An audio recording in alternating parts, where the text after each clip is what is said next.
Salam əziz şagirdlər, dəyərli biologiya həvəskarları, kanalımızın abunəçiləri və ümumiyyətlə bütün biologiya sevənlər. Bugünkü videomuzda 2024-25-ci tədris ilində keçirilmiş Respublika Fən Olimpiadalarının biologiyadan yarım final suallarına baxacağıq. Amma bu dəfə yuxarı yaş qruplarının aşağı yaş qrupunda olmayan suallarına baxacağıq inşallah. İlk sual bilirsiniz ki, aşağı yaş qrupunda vardı. Ona görə bunun üzərində dayanmayacağım inşallah. Çünki videolarımız çox uzun olur. Əminəm ki, uzun videolar uşaqların da hövsələsini daraldır. Bilirəm ki, heç kəsin uzun videolar izləmək xoşuna gəlmir. Amma yenə də mən uzun-uzadı niyə izah edirəm? Bəlkə kimsə hazırlığa gedə bilmir, amma onun üçün olimpiada sualları maraqlıdır. Və ya da ki, bu cür sualları işləməklə öz sual işləmə qabiliyyətini artırmaq istəyir. Mən onlara yardımcı olmağa çalışıram. Ona görə də sualları uzun-uzun izah edirəm inşallah. Siz sualları hansınıza ki maraqlı deyil, yalnız cavablar maraqlıdır, ötürə-ötürə suallara baxa bilərsiniz. Beləliklə, ilk sualımız belədir inşallah. Xəzləri və populyasiya sayı. Kanadanın köklü şirkətlərindən olan Hudson Bay kompaniyası uzun illər boyunca ovçulardan xəz dəyəri alırdı. Onlar aldıqları heyvan dəyərlərinin hamısını qeydiyyata salırdılar. Bu da onların əllərində populyasiyalarda say dəyişmələri haqqında böyük məlumat bazası toplanmasına səbəb oldu. Qarşılıqlı əlaqədə olan ilk məməli növündən, məməli növündən alınan xəzlərin sayındakı illər üzrə dəyişiklik aşağıdakı qrafikdə verilmişdir. Növ sayı dedikdə növə aid populyasiyadakı fərdlərin sayı nəzərdə tutulur. Gördüyünüz kimi inşallah burada qırmızı ilə A növü verilmişdir, göy ilə isə B növü verilmişdir və bizdən soruşur ki, bu qrafik daha çox hansı münasibətə uyğundur? Təbii ki, qrafikə baxan kimi biz hansı münasibəti seçirik inşallah? Yırtıcı şikər münasibətini seçirik. Bunu hardan bilirik uşaqlar sizinlə? Bunu oradan bilirik ki, deməli, gördüyünüz kimi burada fərdlərin birində dəyişiklik baş verir, o birisində bir müddət sonra həmin dəyişiklik baş verir inşallah. Məsələn, tutaq ki, B-yə baxın inşallah, gördüyünüz kimi B burada neynədir? Azaldığı vaxtda A neynəmişdir inşallah? Artmışdır. Amma bir müddət sonra gördüyünüz kimi B də başlamışdır neynəməyə? B də başlamışdır artmağa. Daha sonra A-da azalma müşahidə olunur. Bir müddət sonra B də başlayır. Bu deməli azalmanı və ya da ki B-də azalma müşahidə olunduqda gördüyünüz kimi A-da da bir qədər sonra azalma müşahidə olunmuşdur. Bu isə bizə yırtıcı şikər əlaqələri haqqında məlumat verir. Mutualistik və ya da ki simbiotik əlaqə burada eynidir uşaqlar və bunlar necə idi? Paralel olaraq gedirdi. Yəni məsələn tutaq ki, biri artanda o birisi də paralel olaraq onunla birlikdə neyin inşallah artır, azalır. Komensalizmdə necədir? Bir tərəf neytraldır, bir tərəf inkişafdadır. Amensalizmdə bir tərəf neytraldır, digər tərəf ona zərər vurulduğuna görə, yəni neytral tərəf ona zərər vurduğuna görə ikinci növ deməli bundan zərər görür. İnşallah parazitizmdə siz necə inşallah bir tərəf deməli inkişaf edərkən digər tərəf nədir inşallah? Digər tərəf isə deməli məhv olmağa doğru gedir. Ona görə də burada cavabımız yırtıcı şikər əlaqəsi oldu. İkinci suala baxaq. Deyir ki, bu qrafik haqqında verilmiş fikirlərdən hansı yanlışdır? Gəl mən qrafiki biraz balacalaşdırım inşallah. Bir qədər daha yaxından görməyə çalışaq. Deyir ki, müəyyən bir stabil ekosistemdə bu növlərlə yanaşı, bunlarla eyni nişi paylaşan başqa növlər yoxdursa, B növünün sayı A növünün sayından davamlı şəkildə çox olması mümkün deyil. Gördüyünüz kimi inşallah, qrafik 1840-cı ildən, təxminən 1840-cı ildən 1940-cı ilə qədər, burada 1935 götürək, çünki B 35-ə qədər gəlib inşallah, olan bir dövrü əks etdirir və bu dövrlərin heç birisində gördüyünüz kimi B növü A növündən çox olmamışdır inşallah. Ona görə də əgər doğrudan da eyni nişi paylaşan başqa növlər yoxdursa, B növünün A növünün sayından davamlı şəkildə çox olması mümkün deyil. Bu əyrilər sadəcə xəzlərinə görə yanlış soruşur bizdən. Xəzlərinə görə ovlanan heyvanların sayı əsasında qurulub deyə ekosistemdəki real vəziyyəti tam əks etdirməyə bilər. Təbii ki, bu doğru olacaq inşallah. Çünki biz ekosistemdəki real vəziyyətdən xəbərdar deyilik. Hətta baxın inşallah burada deməli digər sualda bir variant var. O variantda deyir ki, ola bilsin ki, heç məsələn bunlar bir-biri ilə əlaqəli növlər də deyil inşallah. Belə deyək, ona görə də deməli, təbii ki, bu bizdə ekosistemdəki real vəziyyəti tam əks etdirməyə bilər. 1900-cü illərdən sonra sayın azalmasının səbəbi hər hansı ovlanma qadağasının qoyulması ola bilər. Məsələn, baxın inşallah 1900-cü ildən sonra gördüyünüz kimi A növündə deməli, xəz dərlərinin alınması xeyli azalmışdır. B növündə isə bu nisbət o qədər də çox dəyişməmişdir inşallah. Bu da ola bilsin ki, doğrudan da A növünün ovlanmasına qadağan qoyulmuşdur. bilər. Ona görə də bu da doğru ola bilər inşallah. A növündəki siklik artıb azalma təxminən 10 ildən baş verir. Qrafikə baxanda biz sizinlə bu sikllərin hardasa 10 il ərzində başlasam ta ki 1850-ci ildən 1860-a, 1860-dan 1870-ə bu şəkildə deməli müşahidə edə bilir. Təxminən, tam olmasa da təxminən bunu götürə bilərik inşallah. Verilmiş məlumatlar əsasına qənaətə gəlmək olar ki, A növü ekosistemə sonradan əlavə olunub. Deməli, biz bu qrafikdən bu məlumatı o zaman əldə edə bilərdik ki, inşallah bu qrafiklərdən hansısa digərindən daha gec nöqtədən başlasın. Amma gördüyünüz kimi hər ikisi eyni nöqtədən başlayıb. Bəlkə də ekosistemdə doğrudan da hansısa bir ekosistemə sonradan əlavə oluna bilər. Amma sırf bu qrafik bizə bu barədə məlumat vermiş olar. Çünki hər ikisi haqqında məlumat eyni nöqtədən başlayır. Ona görə də Y variantını burada yanlış cavab olaraq seçirik. 7-ci suala baxaq inşallah. Deyir ki, 1935-ci ildən sonra B növü ekosistemdən çıxarılmasına baxmayaraq A növünün sayında artıb azalma siklləri davam etməkdədir. Verilmişlərdən hansı mütləq şəkildə buna səbəb ola bilməz. Gəlin qrafikə bir də baxaq inşallah. Gördüyünüz kimi 35-ci ildən sonra B növü çıxarılsa da amma hələ ki nə müşahidə olunur? Artış, daha sonra isə 40-cı illərə doğru gördüyünüz kimi azalma müşahidə olunmuşdur. İndi ki bunlardan hansı ümumiyyətlə bunun səbəbi ola bilməz. Ola bilsin ki, A növünün sayındakı siklik dəyişmələrin əsas səbəbi mühitin daşıma tutumudur. Təbii ki, inşallah bu ola bilər. Mühitin daşıma tutumu nədir inşallah?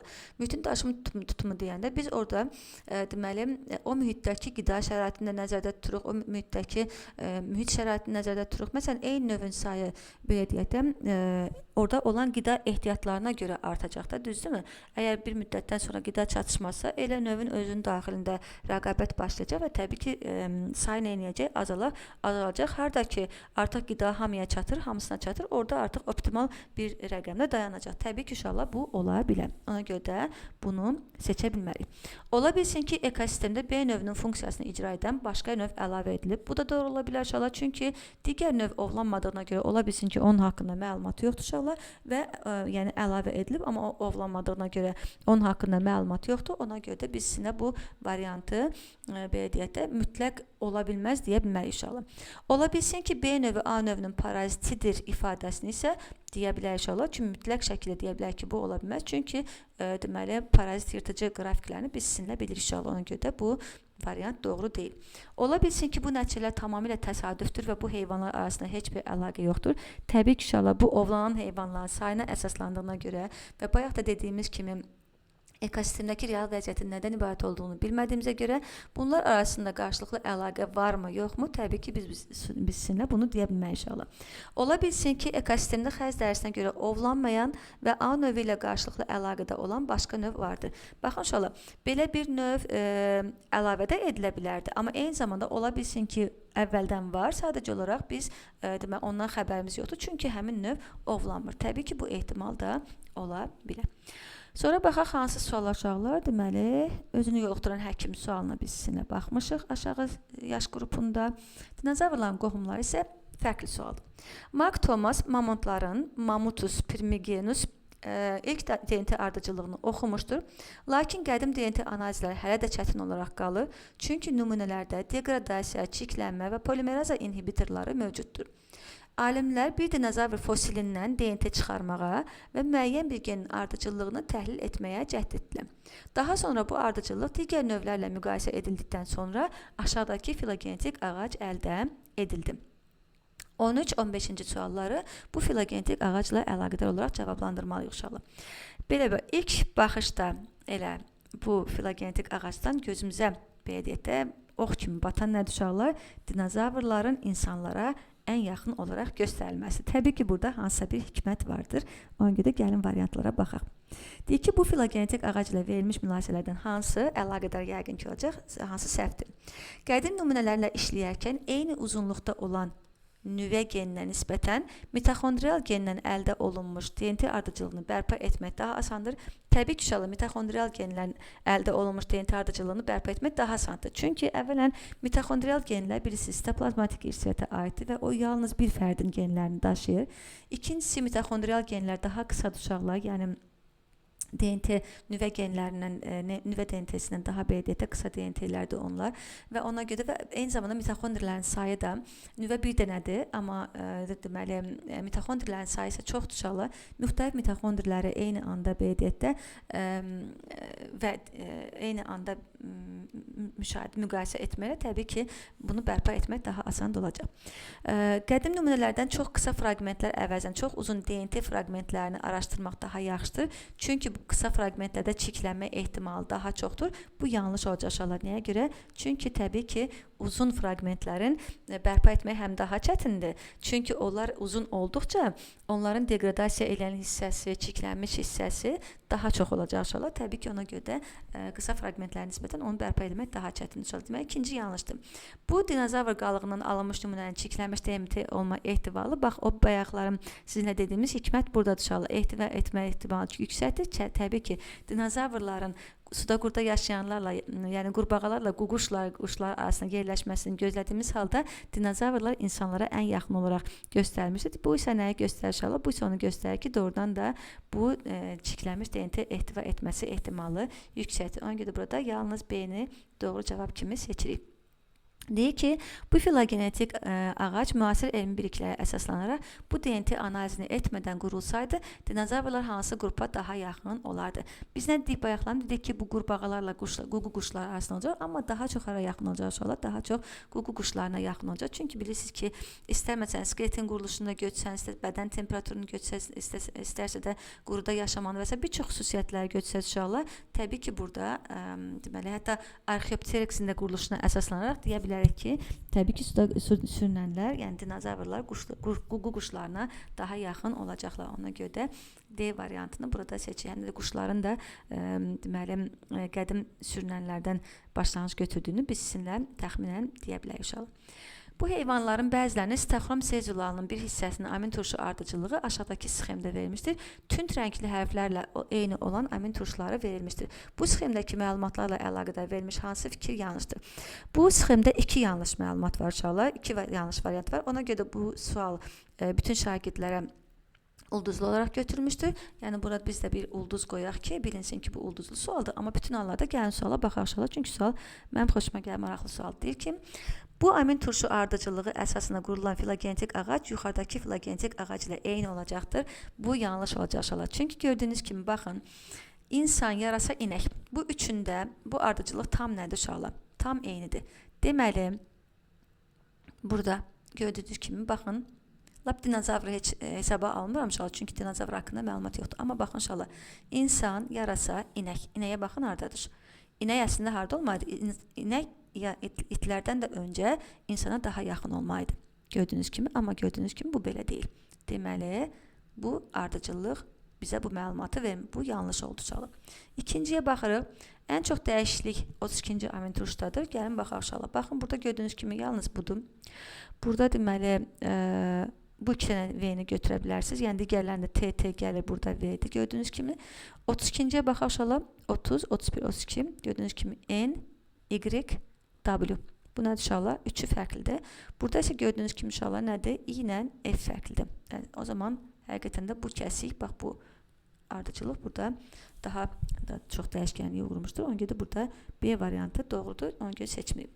İnsan və yarasada Stoxrom sezullarının bu hissəsini kodlaşdıran DNT parçaları bir-biriyle eyni olmaya bilər. Olmaya bilər uşaqlar. Nəyə görə? Çünki biz bilirik ki, eyni amin turşunu müxtəlif tripletlər kodlaşdırır və ona görə DNT parçalarında nukleotid ardıcıllığı eyni olmaya bilər. Ona görə bu variant doğru olacaq.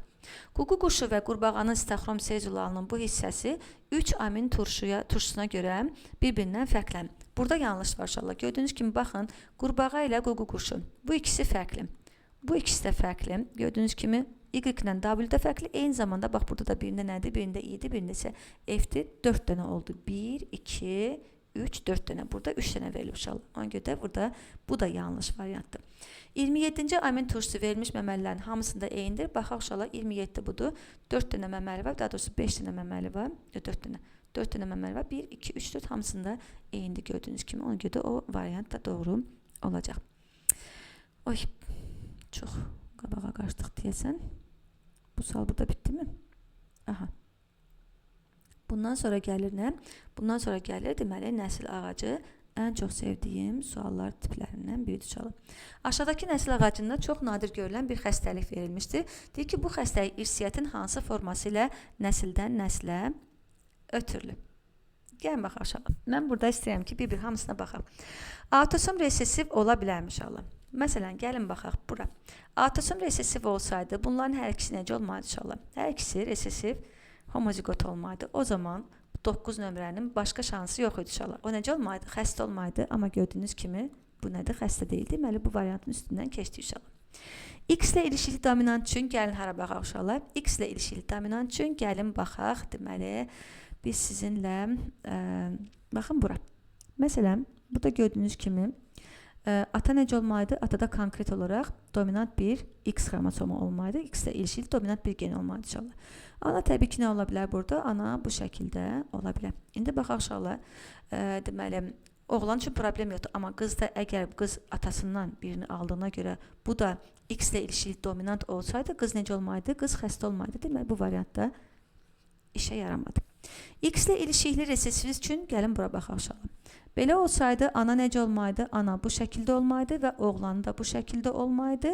Ona görə oğlan mütləq xəstə olmalıydı. Deməli, bu variantda olmadı. Bu da deməli, səhv olaraq gedir. Daha doğrusu bunların üstündən xətt çəkin. Bunlar səhv uşaqlar, səhv variantlardır. İndi baxaq nəyə? Y-ə ilişikli olmayacaq. Çünki Y-ə ilişikli olsaydı, yalnız oğlanlar xəstə olmaydı. Autosom dominant ehtimalı burada ən yaxşı ehtimaldır. Məsələn, baxın uşaqlar, burada autosom dominant heterozigotlar olsa, bütün uşaqların meydana çıxmaq imkanı var. Burada da eyni zamanda deməli bu heterozigot olsa, burada da həmçinin, burada da yenə də eyni zamanda bax hər ikisi nə olsa, hər ikisi deməli heterozigot olsa, təbii ki, onların sağlam uşaqların doğulmaq ehtimalı vardır. Ona görə də autosom dominant cavabı burada doğru olacaq.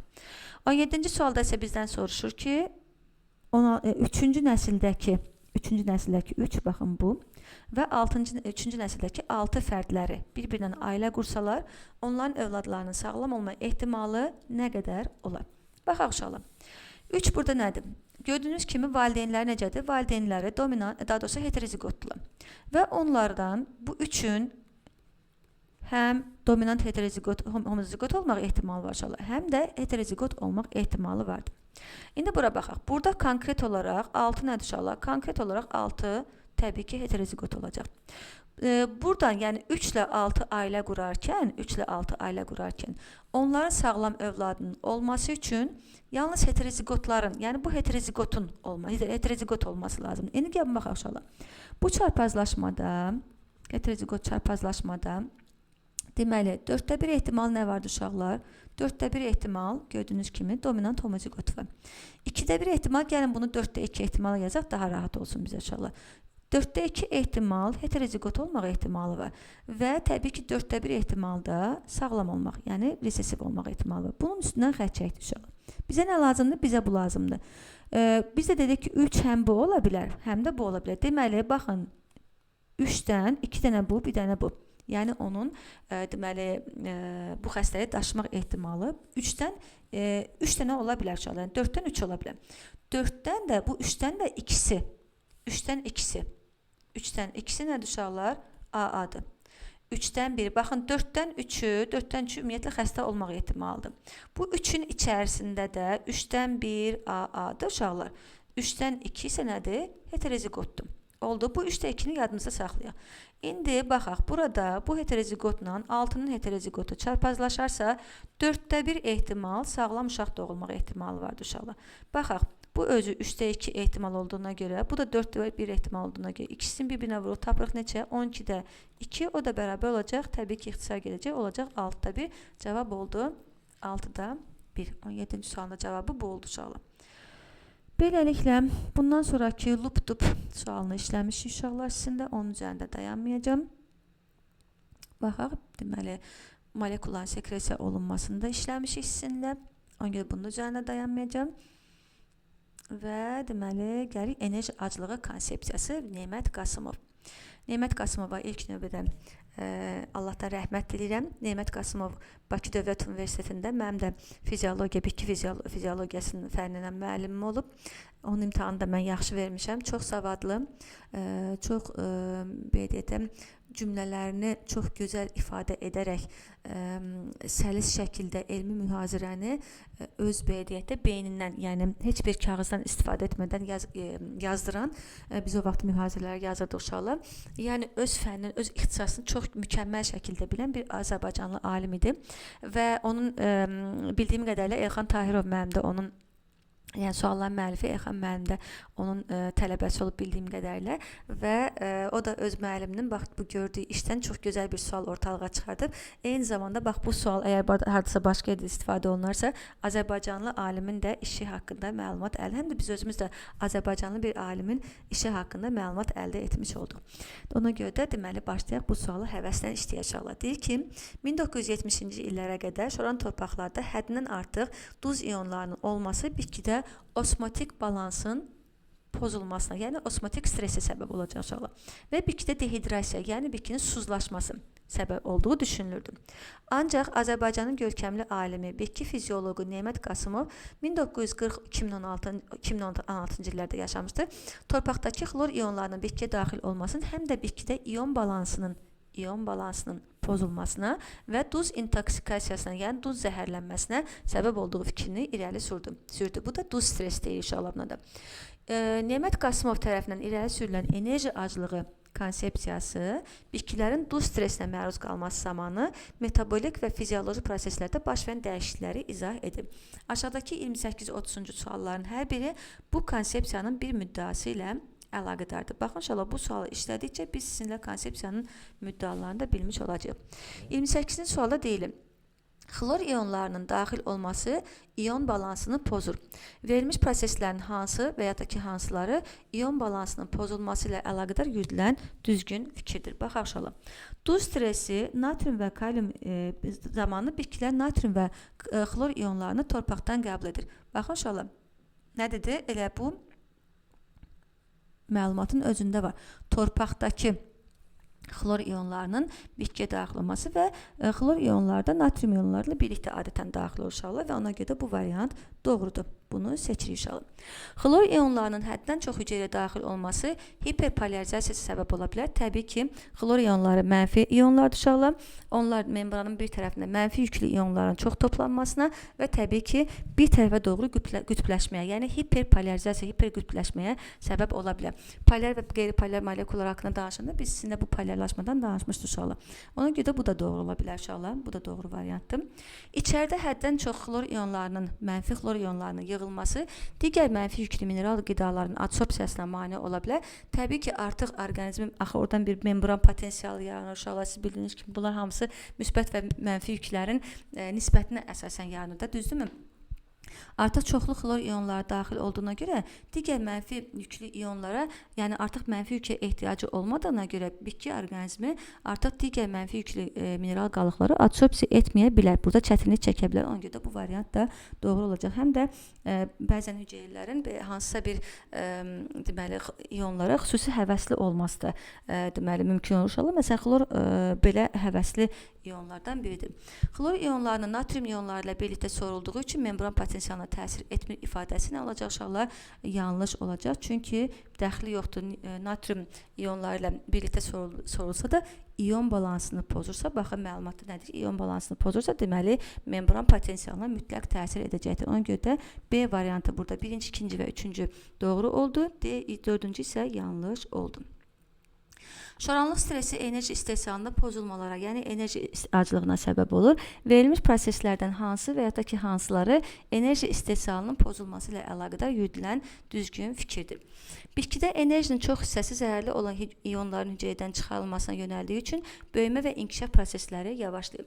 Nə dedik uşaqlar? Mövzunun əvvəlində, daha doğrusu məlumatda nə dedi? Dedi ki, xlor ionlarının çox daxil olması bu ion balansının pozulmasına və intoksikasiya, zərərli ionların hüceyrədə toplanmışlar. Yəni intoksikasiyaya səbəb oldu.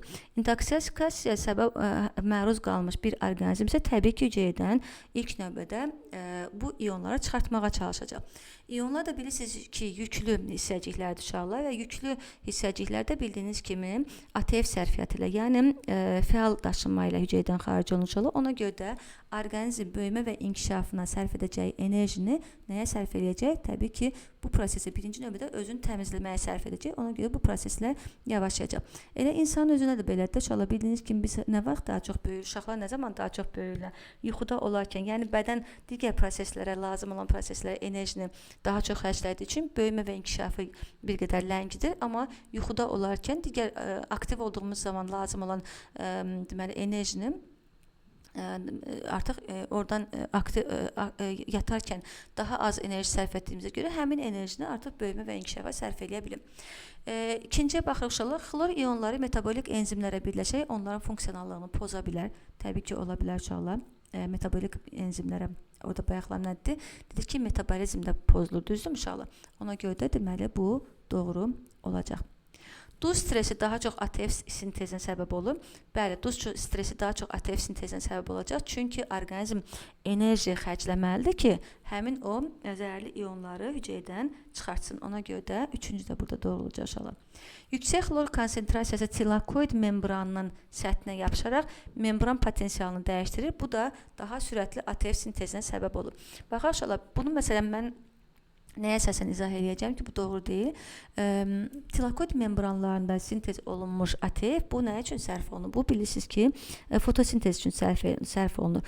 Bu dəqiqə isə yəni intoksikasiyaya məruz qalmış deməli bir orqanizm bir tərəfdən bayaq nə dedik? Əvvəldə o mətnin əvvəlində var idi ki, dehidrasiyaya səbəb olur. Yəni orqanizm su itirir və deməli osmotik balans pozulur, osmotik stresə səbəb olur. Orqanizmdə su yoxdursa fotosintez olmayacaq uşaqlar. Digər tərəfdən də orqanizm intoksikasiyanı təmizləmək üçün, yəni zəhərli ionların xaric olunması üçün daha çox enerji sərf etdiyinə görə fotosintezə hələ ki nə edəcək uşaqlar? Fotosintezə enerji sərf etməyəcəkdir. Ona görə də təbii ki bu tilakoid membranlarında ATF sintezinə səbəb olmayacaqdır və eyni zamanda belə deyək də o daha çox mitoxondri membranlarında toplanacaq və orada ATF sintezinə səbəb olacaq. Ona görə də burada B variantını seçirik. Birinci, ikinci, üçüncü doğru oldu. Dördüncü isə yanlış oldu. Duz stresi, yəni zəhərlənmə və metabolik pozulmalara səbəb olur. Baxın, bayaqlar metabolik enzimlərə birləşərək gördüyünüz kimi, yəni metabolik pozulmalara səbəb olur. Verilmiş proseslərdən hansı və ya da ki, hansıları zəhərlənmə və metabolik pozulmalar ilə əlaqədar yürüdülən düzgün fikirdir. Hüceyrə membranlarında ionların həddindən artıq toplanması osmotik stres yaradır. Bu nə oldu uşaqlar? Bu təbii ki doğru oldu. Çünki osmotik stres nə idi? Hüceyrə membranlarında deməli ionlar həddindən artıq toplandı və cümlənin birinci cümlədə nə var idi? Dehidrasiya səbəb oldu. Osmotik stresin yaranmasına, yəni osmotik balansın pozulmasına səbəb oldu. Yəni belə deyək də, torpaqda duzun miqdarı çox olduqca təbii ki oradan suyun sorulması necə olacaq uşaqlar? Oradan suyun sorulması deməli çətin olacaq. İonlar daxilə keçəcək, amma hüceyrədəki su da hara çıxacaq? Xaricə çıxacaq və osmotik stres beləliklə yaranmış olacaq. Deməli ona görə burada birinci doğru olacaq uşaqlar.